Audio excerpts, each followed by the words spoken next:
Sugeng Siang yang lanjut part 2.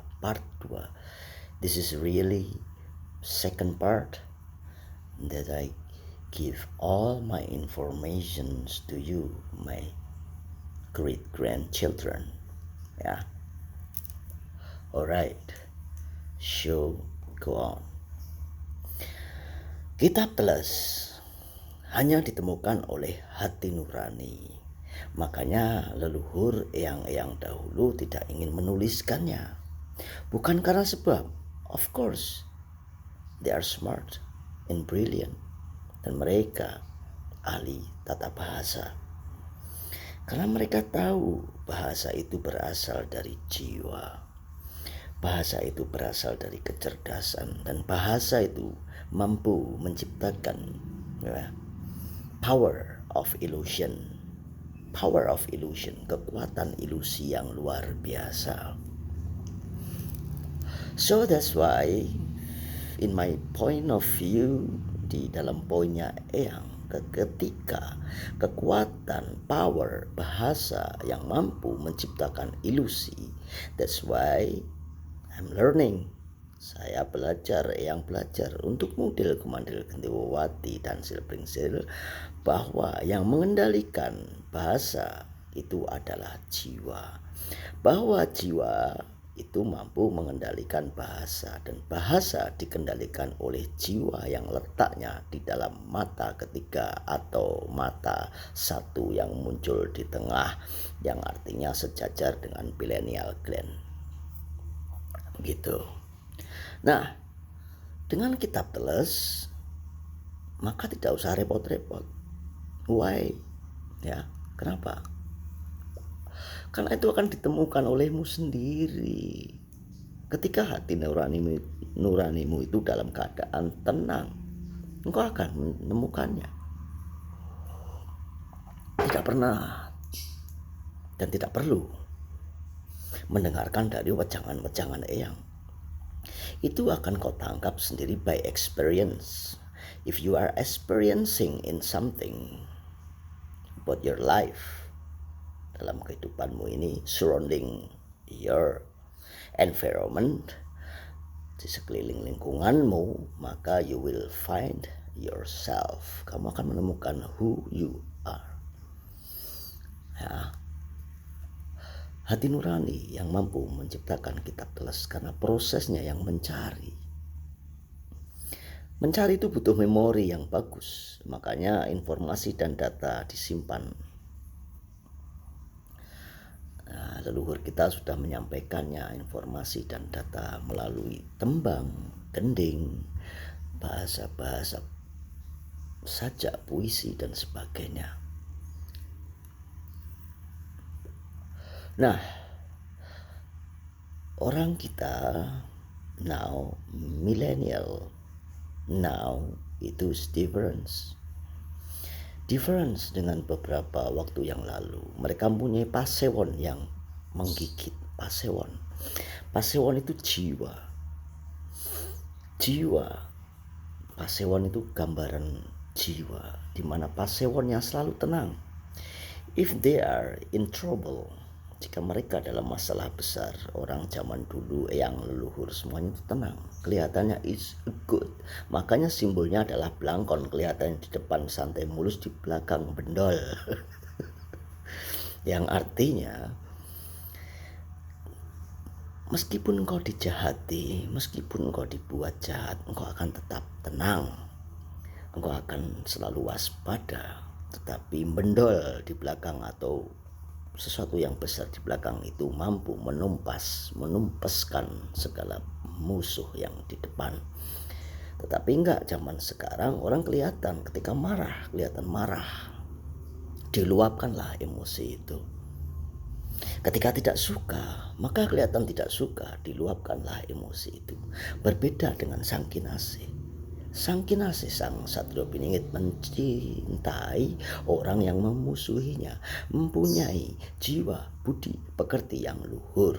Budi pekerti atau jiwa hati nurani yang luhur yang ada di dalam dirinya atau internal, bukan eksternal. Eksternal sesuatu yang aji, yang berharga. Itulah yang di eksternal. Yang di internal adalah pribadi yang luhur. Di mana pribadi yang luhur itu dimulai dari sebuah budaya. Budaya yang ada, local wisdom yang ada. That's why, kenapa itulah budaya. Kita harus diuri-uri, dijaga, supaya budi pekerti kita seperti leluhur kita. Begitulah yang bisa katakan untuk til kumandil gentiwati dan silpringsil. Generator, jin adalah generator. Generator adalah ruh dari Sang Maha, ditiupkan entah itu masuk bersama-sama yang namanya komo atau sperma, karena sperma adalah cahaya yang cair, sebuah cahaya yang cair yang masuk dalam sebuah gelap. Gelap itu adalah di mana kegelapan yang ada di dalam wanita dan memberikan kehidupan. Air 9 bulan dikandung dalam air dan mati menjadi air. Makanya penting sekali kita menjaga kelestarian alam semesta. Yang paling utama adalah menjaga air itu. Air kuncinya. Dan tentang harta mana sang kesatrio apakah akan muncul? Banyak yang berhalusinasi. It's okay if you have an imagination. Mama, imagination. Gak apa-apa. Karena imajinasi adalah mengalahkan ilusi. Ketika engkau mempunyai imajinasi, maka engkau akan tetap teguh dalam pendirianmu dengan imajinasimu dan akan menghilangkan segala ilusi atau tipuan bahasa atau tipuan mata atau tipuan apapun yang ada. Itulah imajinasi fungsinya. Seperti yang berimajinasi. Tapi bukan berhalusinasi bahwa ya entah halusinasi, entah sebuah umpan atau pancingan bahwa harta amanah, sesuatu yang amanah itu akan keluar dalam bentuk emas, dalam bentuk rupiah yang ada di gudang-gudang goib. Gudang-gudang goib. Ketika kalian berdua, Til Kumandil dan Silpringsil, mampu menemukan kitab teles ajaran leluhur sejati dengan hati nurani yang bagus, yaitu budi pekerti yang utuh, maka secara tidak langsung rahmat atau berkah dari Sang Maha akan datang kepada kalian, di mana berkah dari Sang Maha berupa keajaiban yang luar biasa. Makanya ketakutanmu, ketika engkau takut, maka engkau akan menghadapi yang namanya kegelisahan selamanya.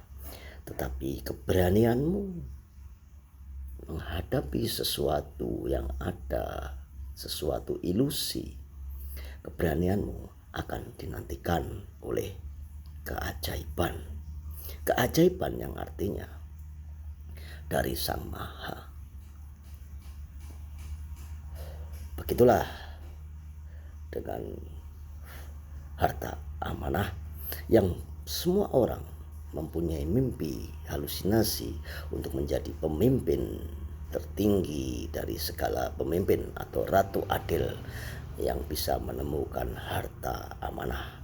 Tetapi itu tidak akan terjadi menurut kedangkalan spiritual yang sebelum semuanya sandangan atau agama ngaji itu tertata dan utuh di dalam eksternal diri pribadi maupun internal diri pribadi.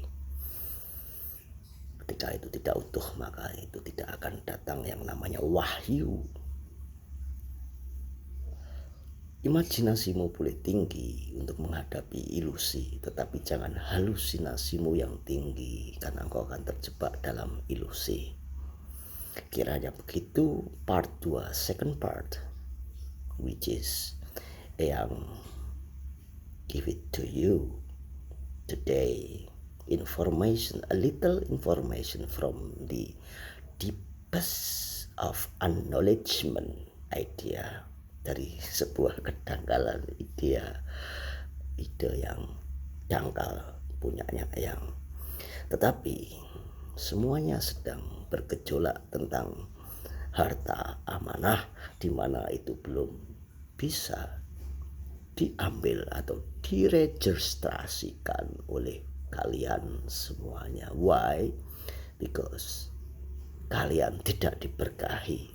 Yang diberkahi hanyalah orang yang mempunyai hati nurani yang tinggi dan kembali kepada leluhurnya dengan budaya, kekuatan lokal wisdomnya. Dan yang menggunakan, yang sudah mendapatkan, mungkin ada juga yang menggunakannya entah dengan cara apa, tapi itu akan merusak dan menciptakan kerusakan kolbu atau kerusakan jiwa yang luar biasa. Ketika jiwamu rusak, maka semuanya akan rusak, entah itu ragamu atau generatormu, yang artinya engkau akan cepat tua. Karena hormon serotonin yang diproduksi di dalam usus yang tidak memperbarui semua organ, tapi malah mempertua semua organmu, yang artinya hasta la vista, selamat tinggal, bye bye, rahayu rahayu dari Timur Bengawan.